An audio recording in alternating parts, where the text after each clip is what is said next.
Baik, bismillahirrahmanirrahim. Assalamualaikum warahmatullahi wabarakatuh. Waalaikumsalam warahmatullahi wabarakatuh. Alhamdulillah. Alhamdulillazi anzala as-sakinata fi qulubil mu'minin liyazdadu imanan ma'a imanihim walillahi junudus samawati wal ardi wa kana Allahu aliman hakima. Subhanaka la ilma lana illa ma 'allamtana innaka antal alimul hakim. Allahumma zidna imanan wa yakinan wa yafiqhan. Allahumma rabbi israh li sadri wa yassir li amri wahlul 'uqdatam min lisani yafqahu qawli. Allahumma shalli wa sallim ala nabiyyina Muhammad wa ala ali Muhammad kama shallaita ala Ibrahim wa ala ali Ibrahim innaka Hamidum Majid. Allahumma barik ala Muhammad wa ala ali Muhammad kama barakta ala Ibrahim wa ala ali Ibrahim innaka Hamidum Majid. Qala Allah Ta'ala fil Qur'anil Karim, a'udzubillahi minasyaitonir rajim. Bismillahirrahmanirrahim. Qul in kuntum tuhibbunallaha fattabi'uni yuhibbukumullahu wa yaghfir lakum dzunubakum wallahu ghafurur rahim. Wa qala aidan sanurihim ayatina fil afaq wa fi anfusihim hatta yatabayyana lahum annahul haq. Segala puji kita panjatkan kehadirat Allah Subhanahu wa taala atas begitu banyak nikmat karunia yang Dia berikan kepada kita semua, yang Allah mention itu dalam Al-Qur'an, wa in ta'uddu ni'matallahi la tuhsuha. Kalau kau mau hitung nikmat yang aku berikan, maka niscaya engkau tidak akan sanggup, kata Allah. Karena satu hal saja yang mungkin kita pagi tadi sudah rasakan adalah nikmat Allah bangunkan kembali kita setelah kematian kita tadi malam. Kematian kecil kita tadi malam, pada saat ruhnya kita diangkat oleh Allah Subhanahu wa taala dan digenggam di tangannya Allah yang tidak akan sama pastinya dengan tangan-tangan kita, yang Allah berkehendak mengembalikan ruh itu kepada kita kembali, atau yang memang sudah selesai jatahnya di dunia, Allah tidak berikan atau tidak masukkan kembali ruh itu ke dalam jasadnya kita. Maka nikmat itu saja yang kita syukuri dalam bentuk bangun tidur kita tadi pagi, katakanlah dengan doa alhamdulillahillazi ahyana ba'da amata wa ilaihin nusyur. Segala puji bagi Allah yang telah menghidupkan kita kembali setelah kematian kita tadi malam, sudah cukup untuk membuat kita bersemangat dalam hidup. Karena memang tema tentang semangat dalam hidup ini menjadi satu hal yang penting mungkin di zaman sekarang, karena orang hanya atau mungkin tidak tahu hidupnya untuk apa, tujuan hidupnya untuk apa, sehingga banyak hal yang dilakukan hanya sekedar mengerjakan rutinitas, dan bahkan hal-hal yang berhubungan dengan agama pun menjadi rutinitas tanpa ada rasa, tanpa ada makna. Maka di sini menjadi satu pelajaran dan catatan penting buat kita semua yang Allah hadirkan di majelis ini, yang mudah-mudahan kita semua termasuk saya pribadi semakin merasakan bahwa begitu besar karunia yang Allah berikan kepada kita semua, begitu besar rahmatnya yang tentunya itu semua membuat kita harus semangat, ya. Allah sudah jelaskan tujuan hidup kita. Allah jelaskan itu, walaqad khalaqnal insana fi ahsani taqwim. Allah walaqad khalaqnal insana min, sesungguhnya kami jadikan manusia itu, atau tujuan manusia hidup itu adalah sebagai Abdullah, itu ya. Sehingga ya buat kita, ya, sebagai hambanya Allah, maka tujuan hidup kita cuma satu, jadi hambanya Allah, tidak ada yang lain. Jadi dalam tujuan inilah Allah Subhanahu wa taala, jamaah sekalian, memberikan banyak sekali cara kepada kita semua, wabil khusus dengan syariat ini, yang sebenarnya syariat itu tidak sulit, ya. Wal qad yassarnal Qur'ana lizikri fahal mim muddakir, kata Allah, bahwa Al-Quran ini sebagai panduan syariat sudah dimudahkan Allah Subhanahu wa taala, sehingga hari ini sebenarnya saya pengen belajar dari majelis tafsir Quran yang dibimbing oleh Ustadz Nur Khalid Saifullah. Masya Allah Ustadz, saya jujurlinya agak grogi di sini. Karena justru malah di sini banyak ahli-ahli ilmu yang bahkan secara usia pun lebih senior dari saya, yang cemburunya saya itu Masya Allah dari apa yang Bapak Ibu lakukan di majelis tafsir Al-Quran ini, saya yakin jauh lebih banyak dari apa yang saya lakukan. Ada yang sudah sekarang mungkin di Aceh, Sumatera Barat dan seterusnya. Yang mudah-mudahan ya kita berharap dengan sedikit ilmu yang Allah titipkan kepada kita ini, banyak sekali hal yang kita bisa lakukan untuk memperbaiki keadaan umat Bapak sekalian. Karena memang problematika atau mungkin masalah di kita zaman sekarang berkaitan dengan kesehatan khususnya adalah masalahnya itu justru malah terletak pada ketidakpasan ya ilmu pengetahuan zaman sekarang, yang tentunya Islam tidak menolak teknologi dan modernisasi ya. Tapi justru malah ada hal yang menarik dan mendasar yang saya akan bahas pagi hari ini menjelang siang dan setelah siang nanti sampai sore mungkin. Yang mudah-mudahan itu membuat kita punya satu defrak baru terhadap manusia ini. Karena memang ketika salah mendefinisi maka akan salah dalam memperbaiki ya. Kalau mobilnya katakanlah mereknya misalnya Toyota gitu ya, kemudian diperbaiki dengan mobil caranya misalkan Honda gitu kan, nggak nyambung ya. Ada beberapa hal yang tidak akan sama, mungkin secara umum ada yang sama, tapi anggaplah tidak sama.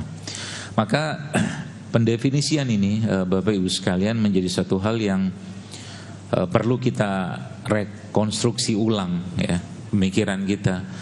Wabil khusus ini kan yang hadir adalah banyak tenaga kesehatan yang saya yakin dengan ilmu-ilmu yang Bapak Ibu sekalian miliki dan Allah titipkan itu semua, sebenarnya banyak hal yang justru malah bisa atau mungkin kita rasakan atau mungkin lebih mudah untuk memperbaiki atau mengobati orang lain. Ini contoh saja mungkin sebagai suatu kisah ya. Suatu hari saya ke Sumatera Utara, ke Medan ya. Waktu itu lagi judulnya nyantri kalong gitu kepada salah satu guru saya di sana. Dan kita waktu itu main ke laut gitu kan. Di laut itu ya yang dangkal, lihat-lihat ikan-ikan gitu, kita snorkeling yang seperti itu. Tiba-tiba ada seorang ibu yang manggil saya dari kejauhan ya. Manggil saya dari kejauhan, dokter gitu kan. Terus ngapain gitu, oh iya ya salam lah gitu kan, waalaikumsalam gitu kan. Terus yang terjadi adalah hal yang membuat saya bingung. Ya di tengah laut kayak begitu minta foto gitu loh. Saya pikir dalam hati saya kok gak ada kerjaan lain gitu selain foto gitu kan. Nah, foto saya kan banyak di internet gitu. Tapi yang menariknya kisah itu Bapak Ibu sekalian, justru malah ada hal yang buat saya itu senang ya, terharu ya. Akhirnya dia ujung-ujungnya memang foto ya, ujung-ujungnya gitu. Tapi yang tadi kan sudah kan foto. Tapi yang menarik itu Ustaz, Masya Allah saya berbahagia sekali di momen itu karena memang dia cerita. Ini satu kisah ya. Jadi kisah ini mungkin nanti banyak tadaburnya dan banyak informasinya buat kita semua. Bahwa beliau mengatakan, dok terima kasih, dia bilang. Oh ya, kenapa bu? Saya bilang, itu saya sudah 16 tahun gak punya anak, katanya. Lama loh 16 tahun.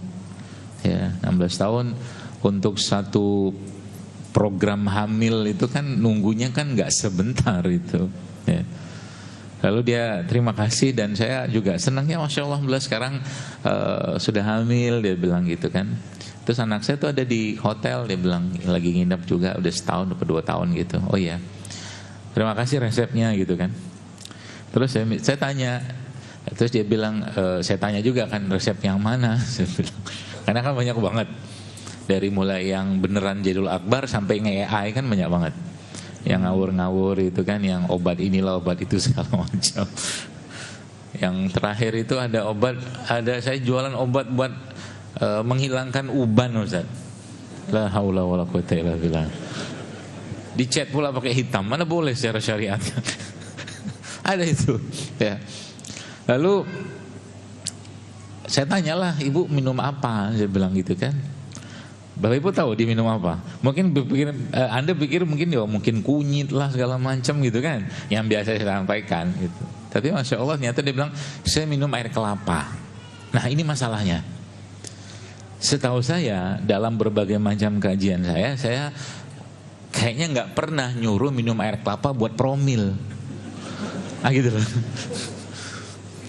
Tidak pernah. Setahu saya adalah beberapa resep itu yang ada di buku 200 resep sehat yang Ustadz Khalid sudah punya. Ya, beliau ternyata sudah punya semua buku saya. Dan buku menu ya, yang terbaru itu buku menu sehat juga yang juga saya buat setelah buku 200 resep tadi itu. Jadi setahu saya emang nggak ada saya ngasih tahu bahwa pakai air kelapa gitu. Tapi ternyata yang menarik buat saya di situ Ustadz Khalid, masya Allah saya justru malah belajar satu ilmu yang mungkin ini puncak dari segala macam ilmu tentang keikhlasan. Jadi saya itu kalau ditanya di mana posisinya itu di daerah Tarutung ya, Sibolga sekarang lagi sekarang lagi kena bencana itu kan di situ. Itu dari Medan, dari daerah Parapat apa gitulah, itu saya harus melewati satu tempat yang tempat itu panjangnya itu atau mungkin jalan itu cuma 60 kilo. Cuma 60 kilo. Deket gak? Untuk saya deket, karena kan saya dari Jakarta. Tapi kalau Anda lihat di YouTube, perjalanan Sibolga Tarutung itu 60 kilo, itu ada 1.200 tikungan. Nanti coba lihat, itu ada tuh, itu fenomenal sekali tuh. Ada daerah namanya Sibolga, dari Sibolga ke Tarutung itu 60 kilo saja. Cuman total tikungannya kurang lebih sekitar 1.200. Jadi kalau muntah nggak sempat muntah lagi habis itu kalau mabuk. Alhamdulillah saya nggak mabuk, nggak muntah gitu kan, setir gitu kan. Jadi masya Allah tuh jalanan di YouTube ada itu, dijelaskan memang benar 1.200 tikungan. Ya, nah saya ke situ gitu kan, di tempat itu satu pulau gitulah gitu kan, dan ada ibu itu gitu kan cerita. Tahu nggak Bapak Ibu sekalian beliau ceritanya apa? Ceritanya itu menarik buat saya. Ya. Karena tadi saya bilang di situ malah justru saya belajar ilmu ikhlas. Kata beliau gini, sebenarnya dok, saya kan mungkin udah capek kali ya, berobat sini situ, kemudian makan ini itu, ya. Kemudian yang terjadi adalah beliau udah pasrah aja, pengen hidup sehat aja. Dan akhirnya Allah gerakkan beliau untuk minum air kelapa. Setelah minum air kelapa, ternyata hamil. Gitu loh.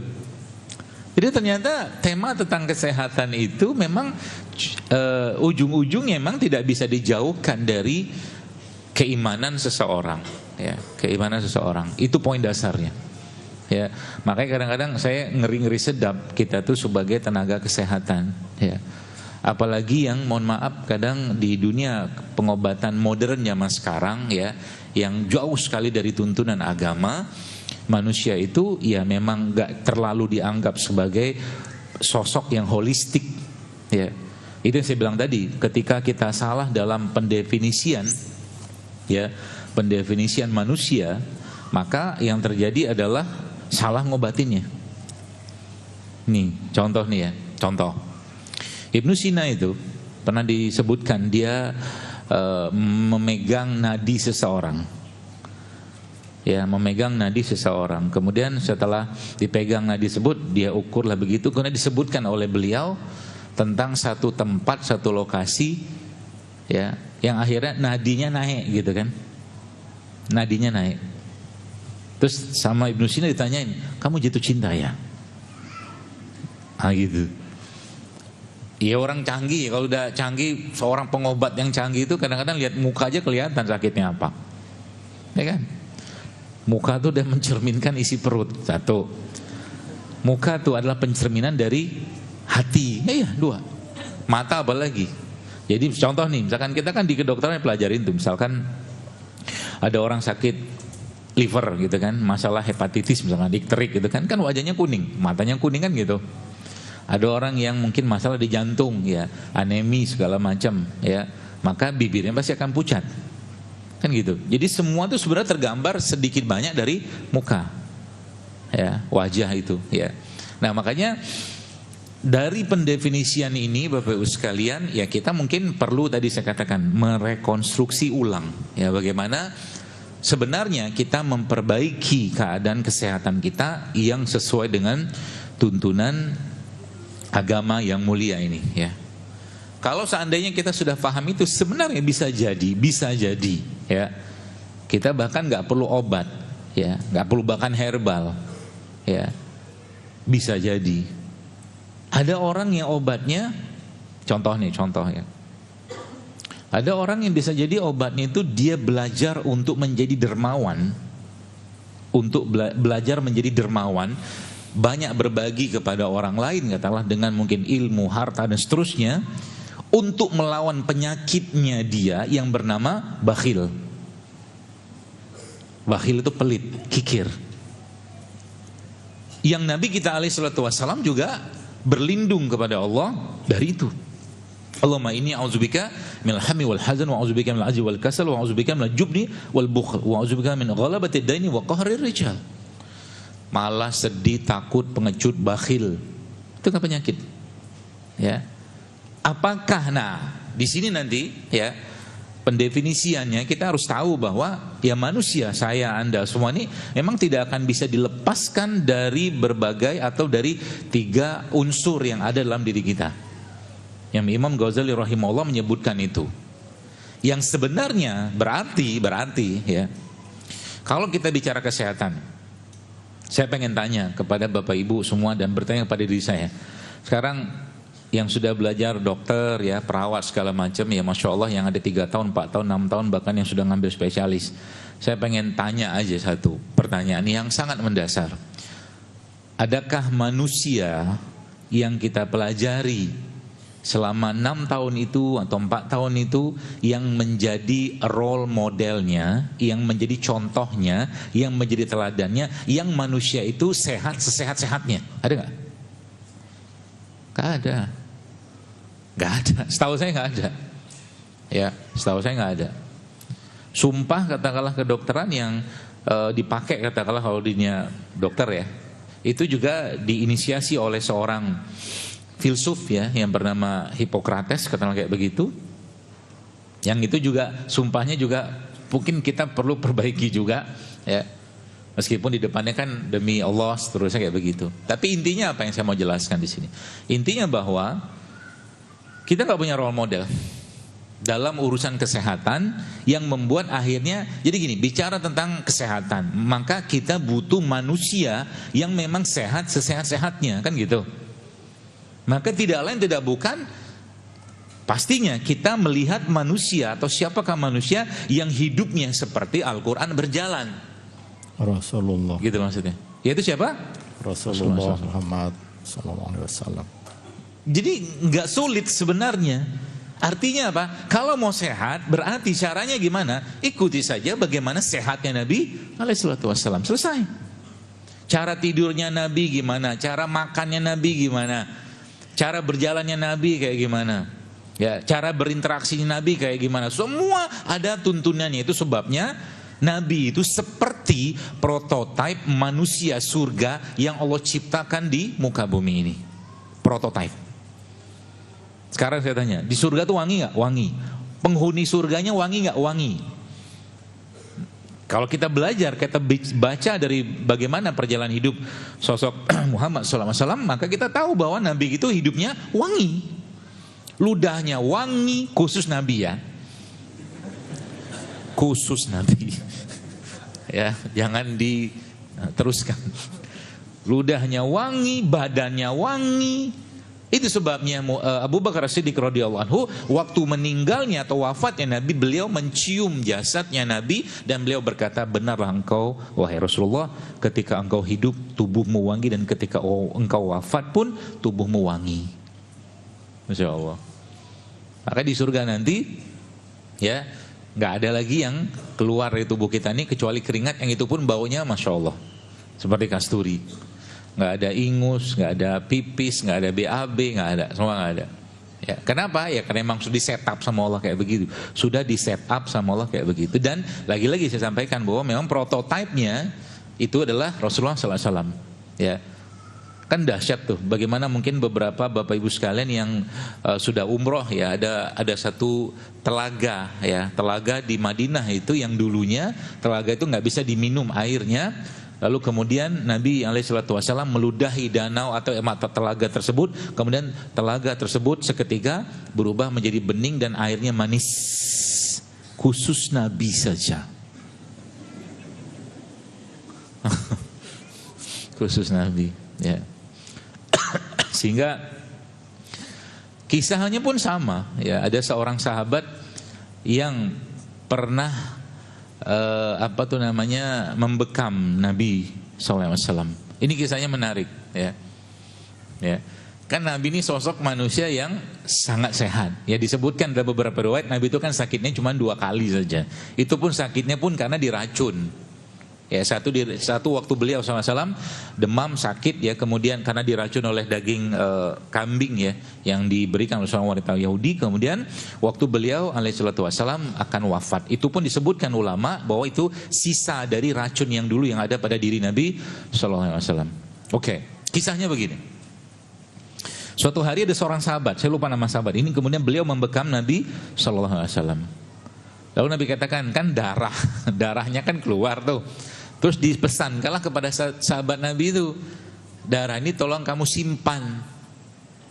Katanya begitu, kata Nabi SAW begitu. Lalu disimpan oleh sahabat tadi.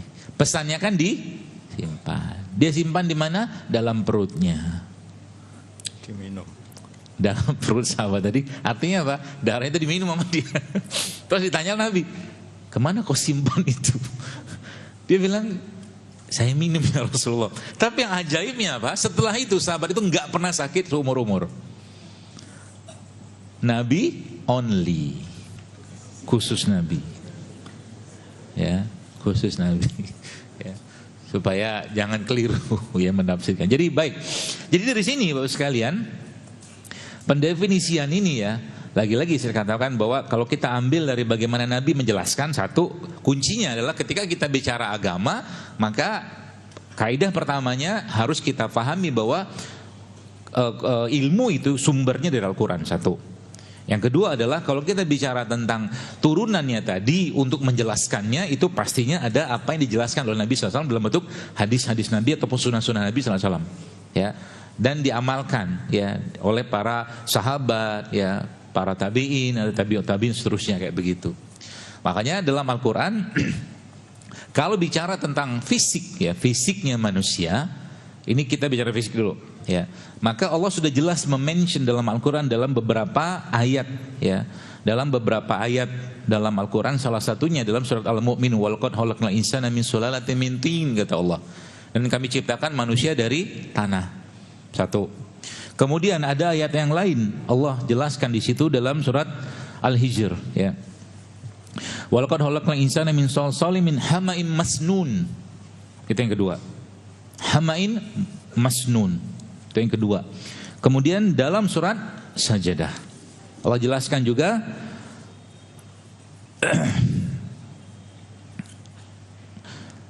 dalam surat Sajadah ayat 7 ya.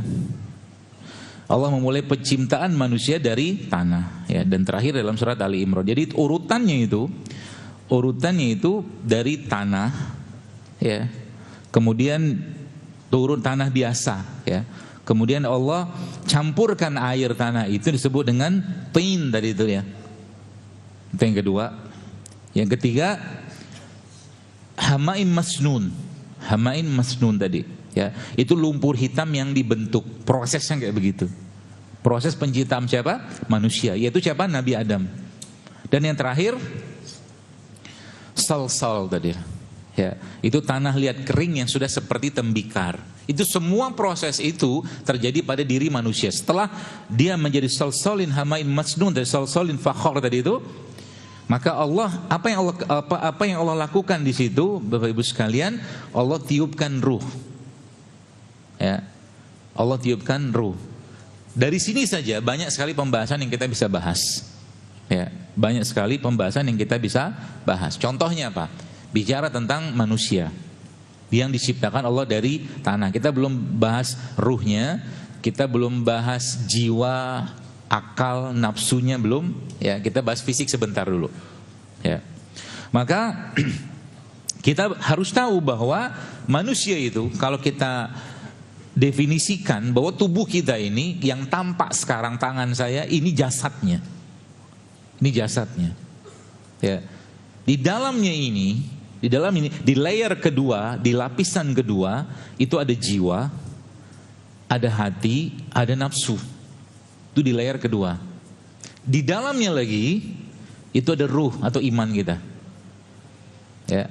Jadi tangan saya ini Bapak Ibu sekalian bisa bergerak kayak begini. Kenapa? Karena hati saya yang memerintahkan itu, dan itu semua karena akal. Karena secara fisik pengendali susunan saraf pusat kita ada di akal. Ya, seperti itu. Jadi 3 komponen ini Anda pahami baik-baik. Ya. Yang pertama tadi, atau bagian paling dalamnya ada ruh kita, ada iman kita di situ. Paling dalamnya di situ. Ya. Yang keduanya adalah ada jiwanya kita, ada hatinya kita, atau ada hawa nafsu atau nafsunya kita di situ. Dan itu semua adalah kekuatan yang Allah berikan pada diri manusia. Baru yang terakhir, ya, jasad. Baik. Ini kaidahnya. Sekarang kita belajar bagaimana cara mencernanya. Baik. Sekarang begini. Saya anggaplah di tangan kanan saya ini sekarang ada buah, ada sayur, ada kacang-kacangan yang sehat, ada madu, ya, ada rempah-rempah, ada rimpang-rimpang di tangan kanan saya. Ada apa tadi? Buah, sayur, rempah-rempah sehat, ada kacang-kacangan, ada minyak zaitun, pokoknya sehat-sehat ada di tangan kanan saya. Terus di tangan kiri saya, ya, anggaplah ada satu mangkok yang isinya katakanlah gorengan. Ketawa, masih tersinggung. Apa-apa, makanlah gorengan, asal bahagia aja. Sebelah kiri saya ini ada satu mangkok yang isinya gorengan dan makanan-makanan olahan tingkat tinggi yang sekarang disebut dengan ultra processed food atau UPF. Ya, ada sosis, ada nugget, ada pokoknya makanan yang pengolahan itu subhanallah lah, kata kayak gitu. Sekarang saya mau tanya.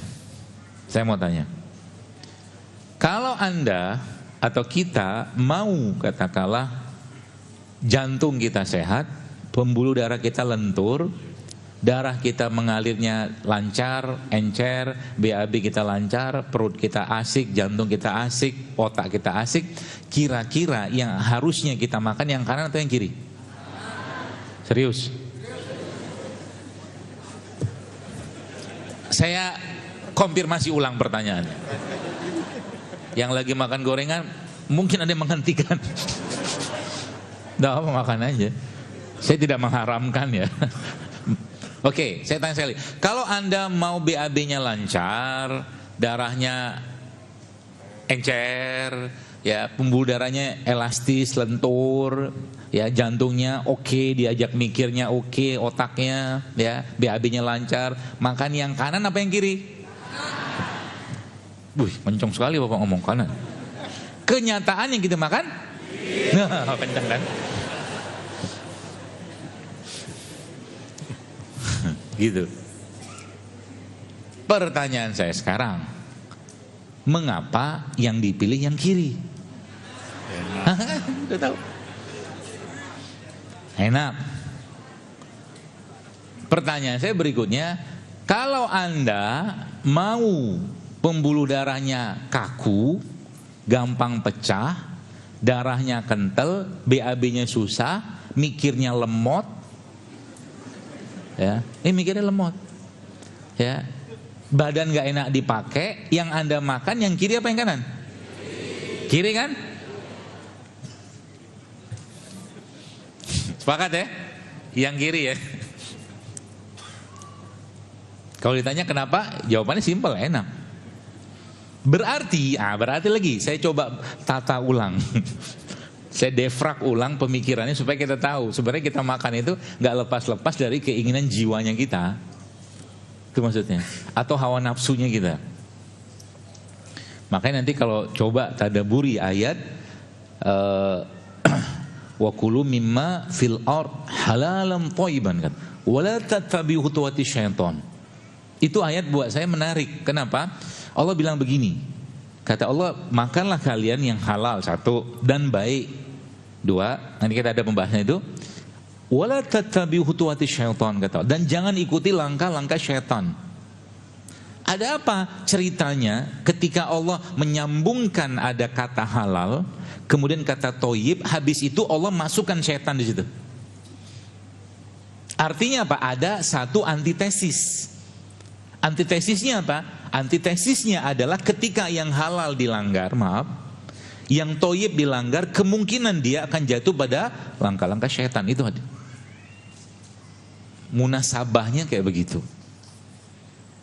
Dan apa efek dari dia mengikuti langkah-langkah syaitan? Itu di kalimat setelahnya dari ayat tersebut yang Allah katakan, sesungguhnya syaitan itu mengajak pada perbuatan yang keji, kata Allah. Artinya apa? Artinya kalau orang langgar tema tentang halal ini, orang langgar tema tentang thayyib ini, maka kemungkinan besar dia akan jatuh kepada perbuatan keji. Karena Allah lekatkan di situ ada kata-kata syaitannya. Itu caranya memahaminya. Baik, sekarang kita kembali ke mangkok kanan sama mangkok kiri. Kan tadi jawabannya enak. Tapi kalau saya tanya, berarti kan tadi saya tanya bahwa seandainya kalau yang darah kita kental, pembuluh darahnya kaku dan seterusnya, pokoknya efek tidak baik itu yang kita dapatkan, bahwa sesungguhnya kata enak itu cuman kata yang kita letakkan untuk membungkus satu sikapnya kita. Pertanyaan saya berikutnya, apakah ketika dia rutin mengkonsumsi yang kiri ini, livernya akan mengeras juga? Atau sebut dengan fatty liver? Yalah. Artinya apa? Yang sedang dia makan, yang dia labelisasi dengan kata enak tadi adalah dia memakan sesuatu untuk mempertahankan kerasnya sikapnya dia. Itu maksudnya. Sudah mulai paham? Padahal, baik, di tema nomor 2, di layer nomor 2, Allah kasih kita satu perangkat dalam tubuh kita bernama akal. Ya kan? Untuk apa? Untuk memilah. Apa yang dipilah? Kalau ada yang gak benar, jangan dilakukan. Sekali-sekali jatuh boleh. Sekali-sekali hilap boleh. Tapi tiap kali kalau hilap, namanya bukan hilap doyan. Kan gitu kan? Gak apa-apa, kita judulnya nambok-nambokin diri sendiri dulu. Soalnya gini Ustaz, kata Nabi, Rasulullah SAW menjelaskan bahwa umur umatku ini kan 60 sampai 70 tahun rata-rata, kata Nabi kan gitu. Saya tuh berpikirnya kalau 67 sampai 70 itu artinya sampai umur itu kita masih bisa beribadah dengan normal, dengan baik, dengan berdiri kalau sholat gitu loh. Kalau ini ya jasad kita ini sama ruh kita ini sama jiwa kita ini dipelihara, dimaintain seperti halnya kendaraan kita. Kan gitu. Jadi tema tentang kesehatan itu bukan ujuk-ujuk kita tiba-tiba sehat, enggak bisa lah.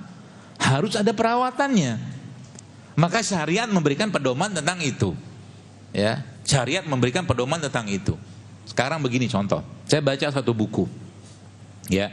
Buku itu panjang lebarnya ceritanya tentang puasa. Dia katakan gini, kalau ada orang yang puasa sampai 48 jam kata dia, ya, maka seluruh sistem tubuhnya teriset kata dia. Kata si ilmuwan ini, ya. Dengan data-data versinya beliau. Anggaplah itu benar katakanlah itu ya. Saya kadang-kadang mikir begini gitu ya. Mikirnya apa? Insya Allah ya. Kalau kita menggunakan satu perangkat syariat saja, satu perangkat syariat saja bernama apa? Bernama puasa, maka niscaya tidak akan banyak penyakit kronik degeneratif di kalangan umat Islam, demi Allah. Satu perangkat syariat saja. Gitu. Kurang banyak apa protokol puasa dalam agama ini. 1 tahun ada 30 hari puasa Ramadan.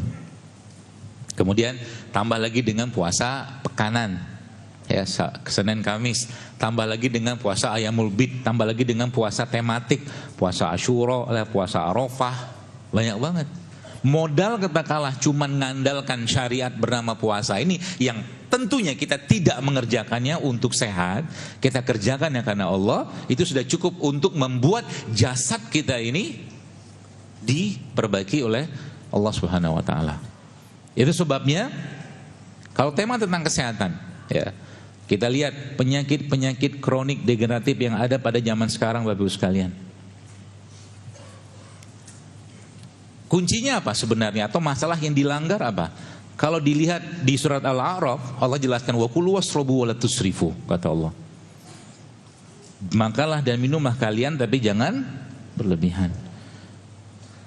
Ibnu Qayyim mengatakan bahwa ayat ini 50% dari ilmu pengobatan ada pada ayat ini. Itu sebabnya orang di Jepang kalau makan pakai piring kecil. Di Jepang. 1. Di Okinawa itu mereka makan itu diatur banget dan mereka tidak akan pernah mau makan sampai kenyang. Pasti mereka akan menyisakan dalam perut mereka kurang lebih sekitar 30 atau 20 sampai 30% untuk perutnya dalam kondisi yang tidak penuh semua. Ini kan hadis Nabi. Ini hadis Nabi.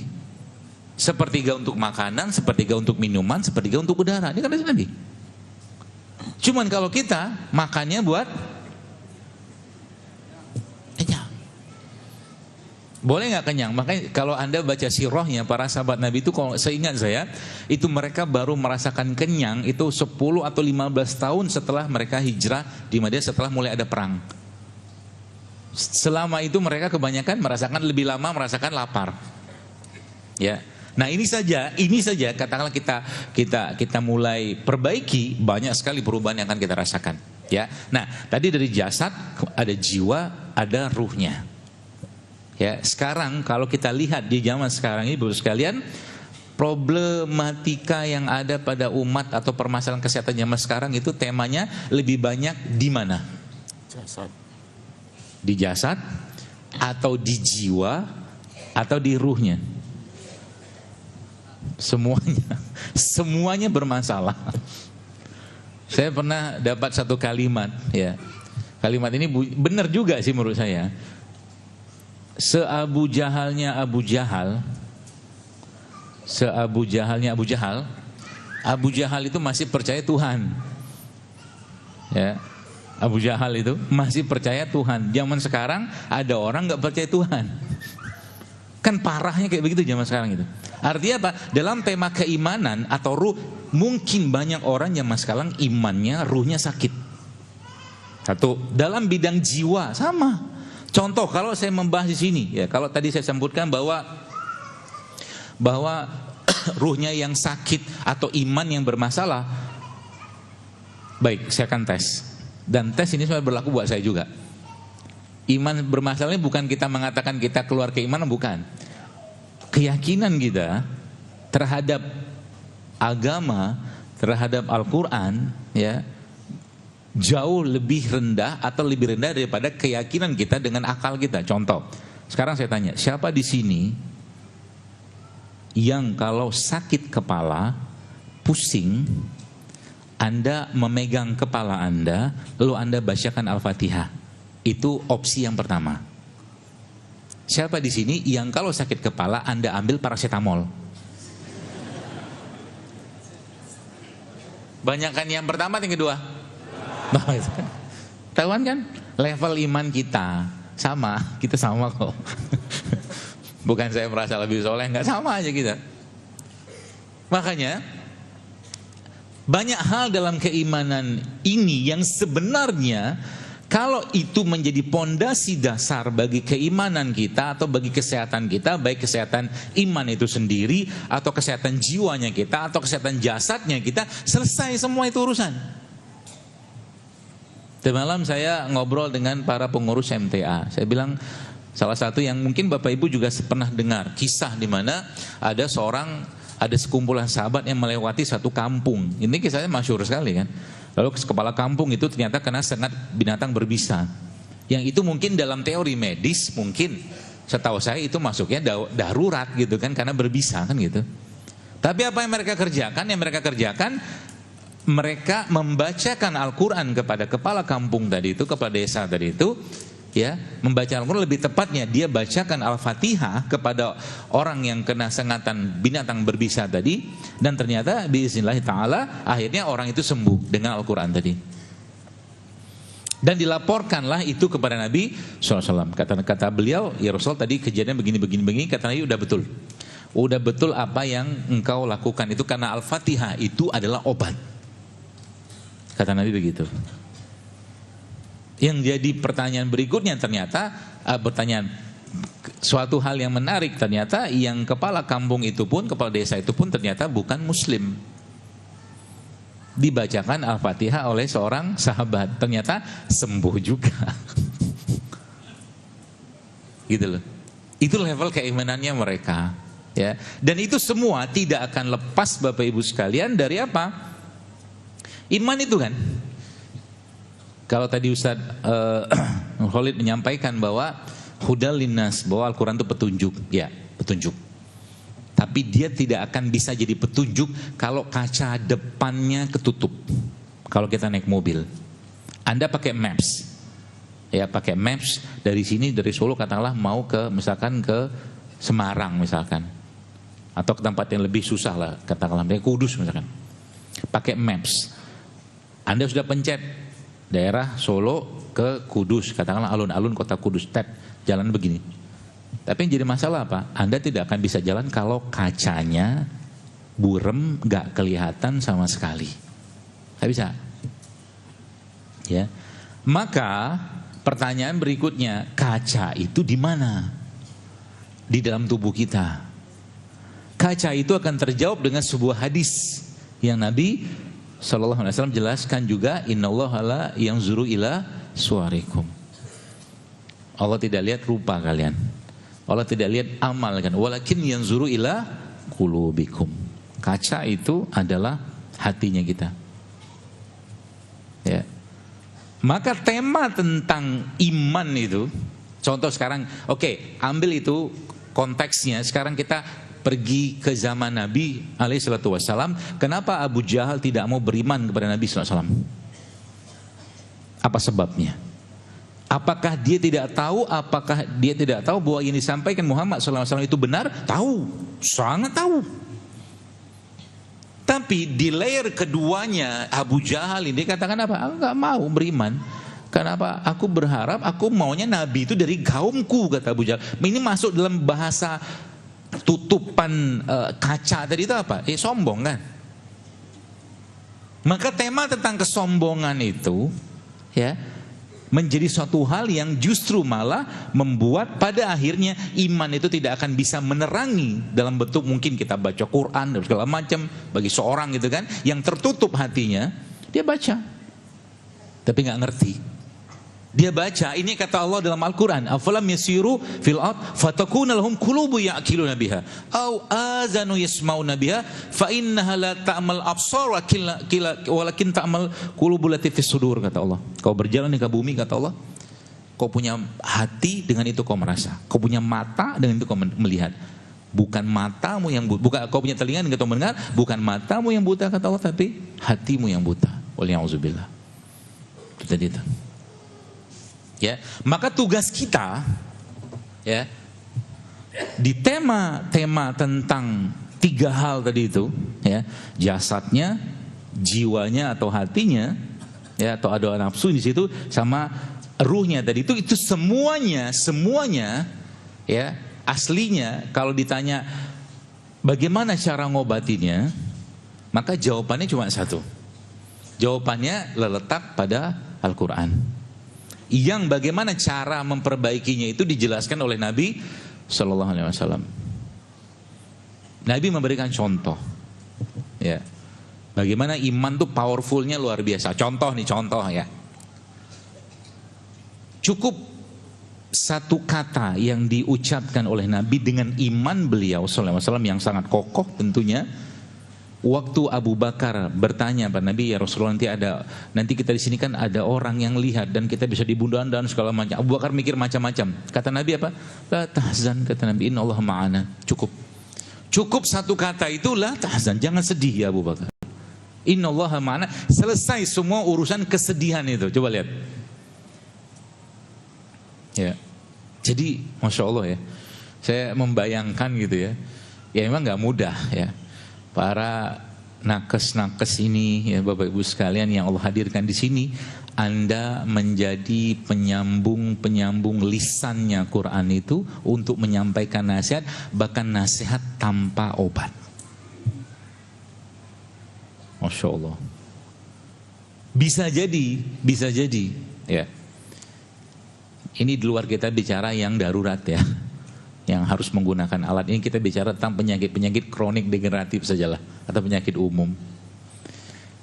Sekarang coba lihat betapa banyak orang kena darah tinggi, ya, anxiety, cemas segala macam. Sekarang kita nggak nyambung mikirin bagaimana zikir, la haula wala quwata illa billah, astagfirullahaladzim, dan seterusnya, zikir-zikir itu bisa berefek kepada jasad.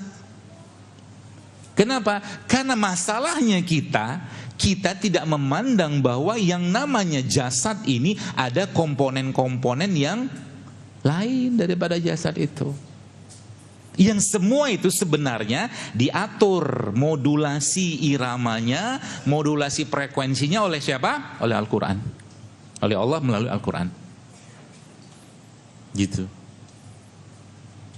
Contohnya gimana? Contoh. Saya baca satu ayat ya.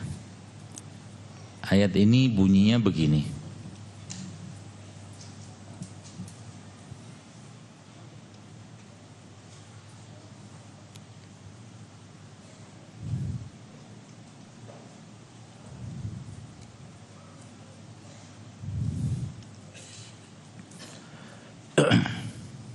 Bunyinya begini ayatnya. A'udzubillahi minasyaitonir rajim. Bismillahirrahmanirrahim. Lan tanalul birra hatta tunfiqu mimma tuhibbun. Wa ma tunfiqu min syai'in fa innallaha bihi alim. Kata Allah begini. Ini judulnya ngetes. Ngetes apa? Ngetes vibrasi hati kita dengan ayat. Oke. Saya bacakan lagi ayatnya. Lan tanalu birra hatta tunfiqu mimma tuhibbun wa man tunfiqu min syai'in fa innallaha bihi alim. Kamu, kata Allah, kamu sekali-kali, kata Allah, tidak akan sampai pada kebajikan atau pada keimanan yang sempurna sebelum kamu menafkahkan ya harta yang paling kamu cintai. Dan apa saja yang kamu nafkahkan, maka sesungguhnya Allah mengetahuinya. Kita dengar ayat itu kan biasa aja. Tapi kalau Anda baca di sirahnya, satu sahabat mendengar ayat ini, satu kebun kurma dia sedekah, dia wakafkan. Itu yang saya bilang, kita tuh banyak jalur putusnya. Gitu. Sekarang yang paling kita cintai sekarang apa, katakanlah? Sebulah yang paling kita senengin gitu ya. Sebulah mungkin uang.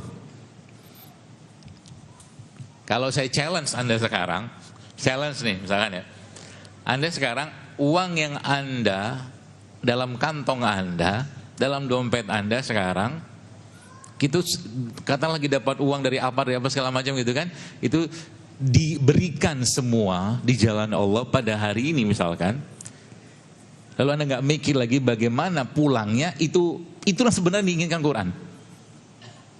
Meskipun kita kan akal kita mikir, terus aku pulang gimana? Sebenarnya gampang, handphone masih ada. Tinggal telepon teman. Minta jemput, pakai ojek online atau apa, bisa. Ya, saya pernah dalam suatu kajian Ustaz ngajeng kayak begitu. Akhirnya saya bilang nanti kalau nggak ada duit lagi minta sama masjid. Uangnya buat pulang, cukup buat pulang. Tapi yang ada di kantong itu sebenarnya cara kita menghancurkan atau mengurangi sedikit demi sedikit perasaan dua di situ. Yang pertama, takut akan kemiskinan. Satu. Yang kedua apa? Pelitnya kita. Ya kan? Penyakit nggak itu? Penyakit. Maka kita semua di sini ada penyakit masing-masing yang berhubungan dengan hati kita, atau mungkin nauzubillah min dzalik berhubungan dengan iman kita. Contohnya apa? Suudzon billah, curiga dengan Allah, buruk sangka dengan Allah. Itu penyakit nggak? Itu penyakit. Itu penyakit iman. Maka sebenarnya mukmin itu kalau dia sudah paham 3 komponen-komponen kayak begini, maka dia akan paham. Bisa jadi nih. Bisa jadi darah tingginya atau hipertensinya terjadi karena dia terus-menerus memendam kecurigaan terhadap seseorang, terhadap sesuatu yang sebenarnya itu kalau dikembalikan pada keimanan, maka dia akan paham bahwa semua yang terjadi di atas muka bumi ini itu semua terjadi karena izin Allah Subhanahu, dan jelas takdir atau kehendak Allah tidak mungkin buruk. Tidak mungkin. Apa yang terjadi? Muncullah husnuzon sama dirinya kan. Gitu. Kayak begini kan kita belum belajar hal-hal begini ya. Saya pun juga kalau dibilang telat. Jadi kalau saya ditanya, apa penyesalan terbesar saya dalam hidup saya? Maka saya akan jawab, penyesalan terbesar saya dalam hidup adalah saya baru kenal dan dekat dan mesra dengan Quran baru-baru ini, pun gak mesra-mesra banget, tapi sudah cukup membuat saya, Masya Allah, tabarakallah, ternyata Quran itu senikmat dan senyaman itu. Contoh ya. Sekarang nih contoh. Kalaulah rasa syukur dan rasa sabar atau syukur dan sabar itu dikasih rasa, yang manis yang mana? Syukur apa sabar? Syukurlah. Kenikmatan kan? Rasa syukur itu ibarat kata manis, enak. Tapi menariknya Quran menyebutkan tentang sabar dengan kalimat yang indah sekali. Fasbir sabron jamila. Bukan fasbir syukron jamila. Enggak. Itu cakepnya Quran. Makanya jadi pertanyaannya, masalah ruhnya kita itu, masalah imannya kita itu, Bapak Ibu sekalian, dia kesepian, ya, dia merana gara-gara apa? Karena dia tak bagus aksesnya dia dengan Tuhan, dengan Allah. Contoh ya. Waktu dulu saya praktek di rumah sakit dulu. Ya, sekarang udah nggak prakteknya di masjid-masjid. Jadi kerjaan saya ngisi kajian masjid, konsulnya di situ dan seterusnya. Ada bapak-bapak datang ke saya. Dia mengeluhkan penyakitnya kan gitu. Dia bilang, kepala saya pusing dok. Oh iya. Telinga saya berdengung. Oh iya. Tenggorokan saya sakit. Oh iya. Dada saya berdebar-debar. Oh ya. Nampak saya nggak enak. Oh ya. Perut saya mual. Dari atas sampai bawah. Nggak enak. Terus saya cuma tanya satu. Bapak ada masalah? Bapak ada masalah? Kan gitu kan, kalau mohon maaf ya. Kalau tadi Ustaz Khalid sampaikan jangan jadi nakes-nakes apa tadi yang mata duitan. Itu kan banyak banget obatnya itu. Dari kepala pusingnya, obat analgetiknya, obat dispepsianya, sampai obat anti nyeri buat kakinya. Komplit semua. Berapa duit itu dapat? Rumah sakit. Tapi saya bilang, Bapak ada masalah? Ceritalah dia. Ceritalah. Saya bilang, oh oke. Ya sudah, Bapak pergi ke belakang. Saya bilang, di belakang ada musola, ada masjid. Bapak wudhu, sholat 2 rakaat. Sholat aja saya bilang. Gitu. Karena bisa jadi yang sakit bukan jasadnya. Yang sakit adalah jiwanya. Ya. Terus kita nggak boleh sedih, kita nggak boleh, tapi kalau emosi itu sudah terlalu berlebihan dan mengganggu jasad, maka Anda wajib curiga itu emosinya ditunggangi setan. Contoh sedih misalkan, silakan sedih, nggak masalah. Tapi setiap hari sedih misalkan, contoh ibu-ibu misalkan, pengen banget beli jilbab warna kuning misalkan. Pergilah ke toko jilbab paling mutakhir yang ada di Solo. Kemudian dia pergi sana, ini agak lebay sedikit, nggak apa-apa lah ya. Ceritanya lebay-lebayin. Pergilah dia, ternyata jilbab kuningnya habis. Sampai rumah sedih dia, nangis. Gak dapat jilbab kuningnya, misalkan kayak gitulah lebaynya. Terus sedih gitu. Nah, itu yang saya bilang tadi. Sampai akhirnya apa yang terjadi, jasadnya merana.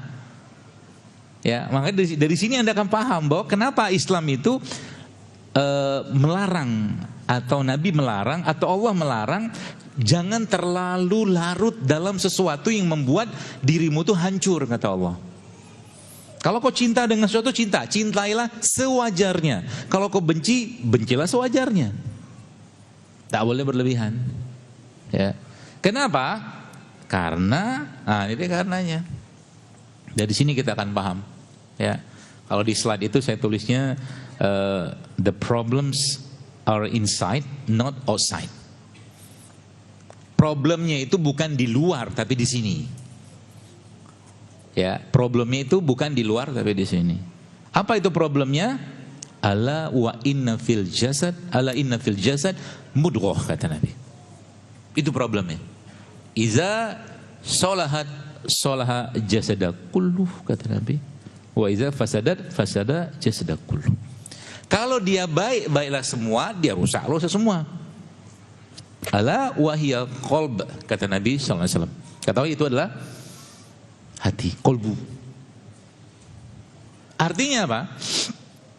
Bisa jadi di balik permasalahan kesehatan yang ada pada zaman sekarang, wabil khusus dengan penyakit-penyakit kronik degeneratif itu, tersimpan atau terpendam hati-hati dan jiwa-jiwa yang sakit, yang mungkin mereka memendam kebencian, mereka memendam kesombongan, mereka pendam kemarahan, mereka merasa bahkan tidak dihargai.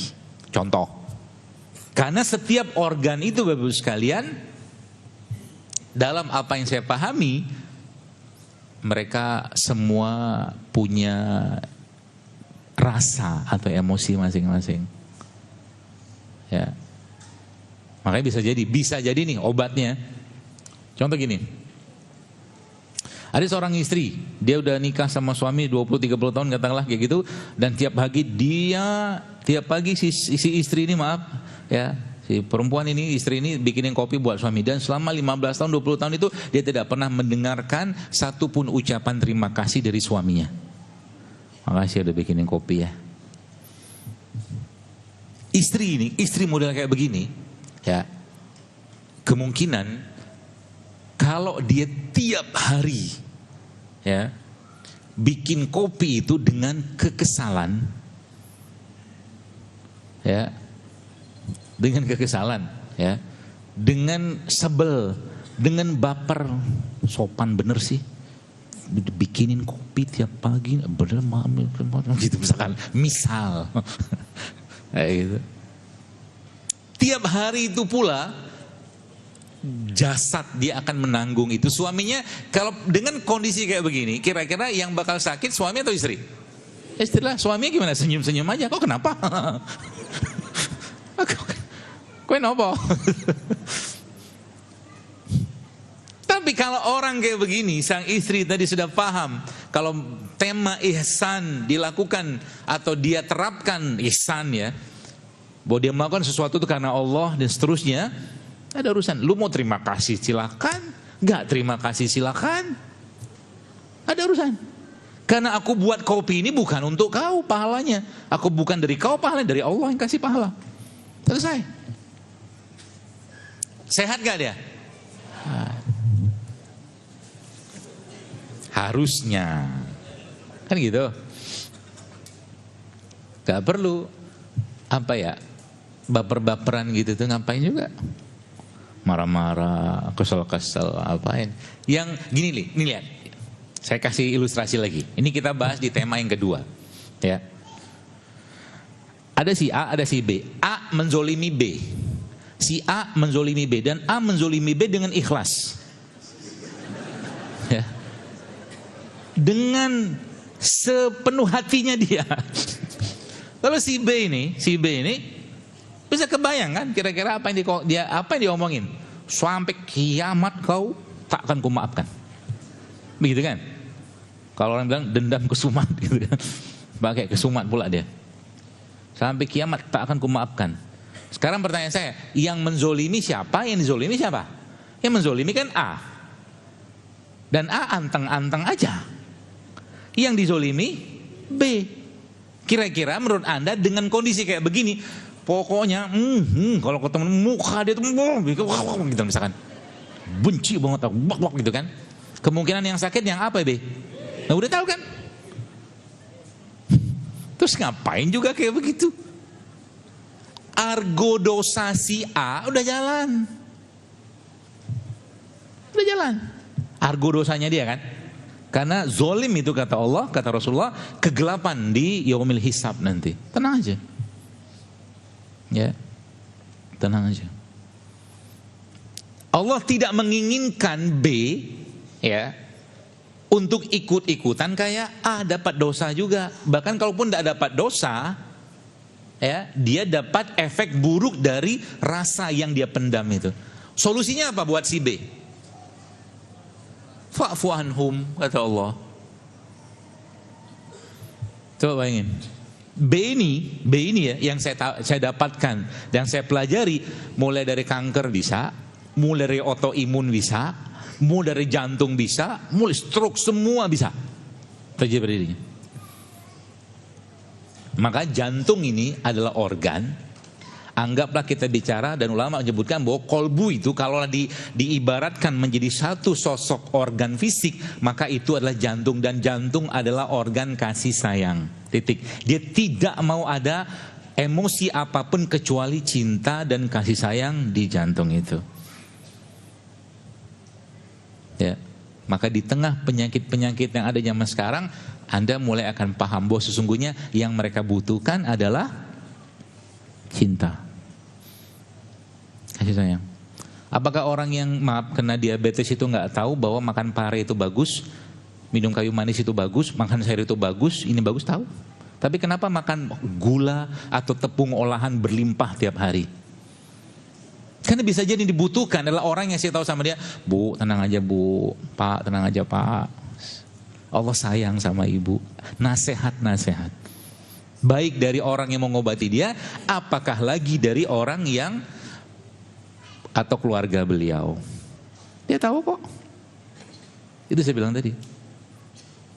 Makanya ketika saya tuh senang gitu ya, kadang-kadang ketemu orang gitu. Saya sendiri juga sama. Kan ada istilah sekarang tuh kan laki-laki tidak bercerita. Kata siapa? Oh, laki-laki itu bercerita. Ya. Nggak ada susahnya Allah memerintahkan Nabi SAW untuk hijrah dari Mekah ke Madinah seorang diri. Tapi Nabi kan ditemenin Abu Bakar. Nah gitu kan. Nggak ada susahnya Musa alaihissalam itu sendirian ngadapi Firaun. Tapi Allah hadirkan Harun akhi. Jadi laki-laki itu bercerita. Maka bagaimana ngerilis kayak beginian? Jadi saya tuh ngebayangin ya, mohon maaf ya. Kita tuh sebagai nakes itu ya. Sebagian besar yang kita obati adalah fisik. Padahal yang sakitnya jiwa. Pertanyaan saya, terus ngobatin jiwa kayak apa? Dimasukin ke rumah sakit jiwa? Enggak. Ad-dinu nasihah. Agama itu nasihat. Ya. Tapi kadang-kadang mikir gitu kan. Insya Allah ya. Kurang keras apa seorang Umar bin Khattab radhiyallahu anhu? Kurang keras apa? Itu Masya Allah ya. Dulunya sebelum jahiliyahnya beliau itu kan Masya Allah. Berantem, iya gebukin orang, bunuh, ya komplit lah. Ya, tapi Masya Allah ya. Waktu beliau datang ke Darul Arqam, lalu beliau mendengar adiknya beliau kan, Fatimah kan, itu membacakan Toha, ma anzalna alaikal qur'ana litashqa. Runtuh semua kesombongannya, runtuh semua kerasnya hatinya, dan bahkan Umar itu sosok manusia yang bahkan disebutkan dalam beberapa riwayat punya garisan di matanya ini seperti dekoan karena seringnya nangis dengan Quran. Gitu. Ya. Bisa nggak kita kayak begitu? Bisa. Makanya Quran itu, sekalian kalau dibagi sepertiga. Sepertiga pertama Quran itu ngapain? Islahun bin nafs, perbaikan diri sendiri. Ya, orang bilang selesaikan dengan dirimu, baru kita masuk ke perbaikan berikutnya, perbaikan keluarga. Baru ketiganya perbaikan negara. 3 komponen ini ada pada Quran sebenarnya. Ya, makanya panduannya jelas banget. Berarti ngobatin misalkan ada orang sombong gitu ya, atau mungkin ada seseorang manusia yang sombong dan dia tahu dia sombong, maka dia harus belajar tawadu gitu loh. Berarti tawadu itu penawar nggak? Penawar buat sombong. Kebencian, kemarahan itu penyakit nggak? Itu penyakit. Obatnya apa? Cinta dan kasih sayang. Kerasnya hati yang saya bilang tadi diilustrasikan dengan ada orang makan ini, makan itu, yang membuat akhirnya fatty liver segala macam, itu bisa ditanggulangi dengan cara apa? Banyak sekali cara yang Rasulullah ajarkan kepada kita untuk melembutkan hati. Contohnya apa? Pergi ke kuburan. Sudah. Kalau hatimu keras, kata Nabi, peganglah kepala anak yatim, berilah makan orang miskin, dan pergilah ke kuburan. Allah akan lunakkan hati kita. Ya, gitu. Jadi ya Masya Allah ya. Jadi saya tuh ya bangga dalam berarti ya Allah, senang banget gitu tuh ditakdirkan hidup dalam keadaan muslim. Beneran. Dengan panduan yang sangat jelas. Dari mulai bangun tidur sampai mau tidur lagi, semua ada panduannya coba. Mana ada perusahaan sehebat apapun di dunia punya SOP kayak begitu? Motong kuku ada caranya, bercermin ada caranya, masuk toilet ada, semua ada cara. Dan panduan itu bukan cuma panduan yang sifatnya fisik. Panduan yang sifatnya ruh juga ada. Panduan yang sifatnya jiwa juga ada. Contoh orang-orang yang nauzubillah min zalik hidupnya penuh dengan dosa. Cukup dia baca ayat dalam surat Az-Zumar, "Qul ya ibadiyallazina asrafu ala anfusihim la taqnatu min rahmatillah," kata Allah. Wahai orang-orang yang melampaui batas terhadap dirinya sendiri, kata Allah, janganlah kau putus asa dari rahmat Allah. Innallaha yaghfiru dzunuba jami'a innahu wal ghafurur rahim. Allah tuh ngampuni semua dosa, kata Allah. Ini kan kabar. Maka dari sini Anda akan paham bahwa sesungguhnya sakit yang diberikan Allah kepada seseorang itu caranya Allah untuk apa? Untuk memperbaiki dirinya, mengampuninya, menggugurkan dosa-dosanya. Sakitnya itu gara-gara siapa? Gara-gara ulahnya dia sendiri sebenarnya. Gitu loh. Sudah mulai tersusun, mudah-mudahan tersusun. Ya. Sehingga bisa jadi orang kita obatin itu obatnya cuma didengerin. Ibu ada masalah apa? Cerita aja, Bu. Cerita, Bu. Cerita. Itu dalam bahasa psikologi ngerilis. Kalau seseorang itu punya katakanlah kebencian, kemarahan, dendam kepada seorang yang lain, maka samperin dia atau maafkan dia. Tanda Anda memaafkan, tanda seorang memaafkan itu apa? Dia menyebutkan nama orang yang menyakiti itu dalam doanya dia. Apakah saya mengalami perjalanan itu? Mengalami. Adakah orang yang ngomongin saya? Ada. Bahkan mentahzir saya juga ada. Subhanallah. Saya Ustaz, waktu tahu hadis itu bahwa nanti suatu hari kelak di yaumil qiyamah, di yaumil hisab itu kita akan ada, bukan kita, ada orang-orang yang akan bangkrut, kata Nabi. Siapa itu? Orang-orang yang gibah.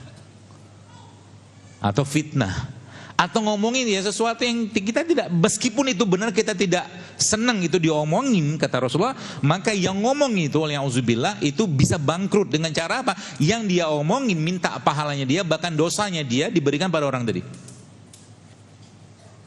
Saya dalam hati saya ngomong waktu tahu hadis itu, kau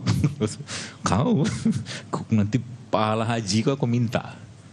Udahlah ngantri 20 tahun gitu kan, misal.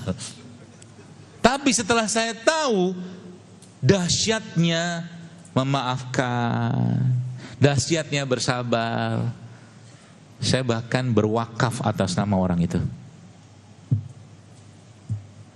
Saya pengen, dan Nabi sudah menjelaskan juga, ya kali-kali amal saya tak banyak. Mudah-mudahan dari amal-amal kecil ini, katakanlah memaafkan orang, berlapang dada, itu Allah menjadikan saya salah satu penghuni surganya. Gara-gara amalan hati. Insya Allah yang Islam ini kan. Itu kisahnya kalau saya ceritakan itu dipisah perang Tabuk. Ya kalau Anda baca itu salah satu sahabat kumpul nih, Nabi kumpul, besok kita perang kata Nabi, kita jihad, perang Tabuk.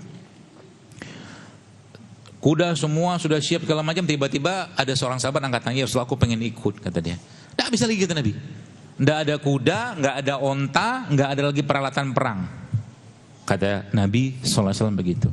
Itu masyhur kisahnya. Saya setiap baca kisah itu, saya Masya Allah ternyata sedahsyat itu amalan hati. Ya, nanti coba, saya lupa nama sahabat itu siapa. Akhirnya sahabat ini pulang ke rumah malam, nangis-nangis di malam hari, di tahajud ngomong sama Allah, ya Allah aku pengen banget ikut jihad gitu kan. Tapi Nabi mau ngomong begini, aku tidak punya apa-apa, unta tidak punya, kuda tidak punya, peralatan perang tidak punya, maka saksikan ya Allah, kata sahabat itu, subhanallah. Saksikan ya Allah, malam ini aku bersedekah. Anda tahu sedekah apa? Bukan sedekah uang, karena tidak punya uang. Ya Allah, kata dia, aku bersedekah memaafkan semua orang yang menzolimiku, ya Allah, kata dia.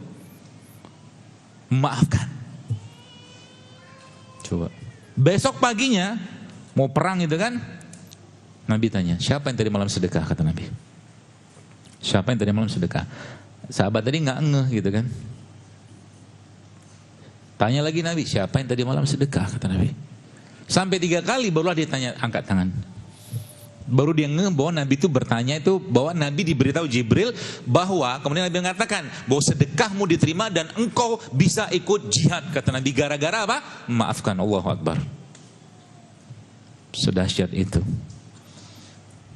Ya, makanya kita juga bukan ahli tahajud yang bisa semalaman sholat.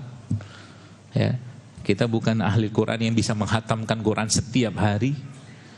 Maka para sahabat-sahabat Nabi itu Bapak sekalian, mereka tuh punya nilai lebih di hadapan Allah gara-gara apa? Gara-gara hati mereka.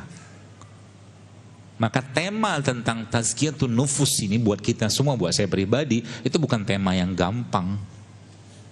Anda akan mulai paham kenapa Nabi banyak sekali membaca doa, ya muqallibal qulub sabbit qalbi ala dinik, ya musarrifal qulub sarrif qulubana ala taatik. Sehingga apa? Semua yang berkaitan dengan hati ini kita kembalikan semua kepada Allah. Ya Allah, jika Kau dendam, apalagi Anda di sini, Masya Allah, tabarakallah, saya banyak sekali dapat orang-orang yang testimoni ke saya. Saya bilang gini, Anda baca Quran, saya bilang sebelum baca Quran tuh duduk sebentar, tenang sebentar, angkat tangan, doa, minta sama Allah, ya Allah, jadikan setiap huruf yang kubaca ini menggugurkan dosaku pastinya. Berdoa dulu. Jadikan setiap huruf yang kubaca ini ya Allah menghilangkan kebencianku, kemarahanku, dendamku, ketakutanku. Hilang nggak? Harusnya hilang. Dan beberapa orang yang menyampaikan ke saya hilang. Ya, karena kita semua, saya, Anda punya penyakit hati masing-masing yang kita kadang-kadang nggak sadar. Merasa nggak pede. Penyakitnya itu penyakit.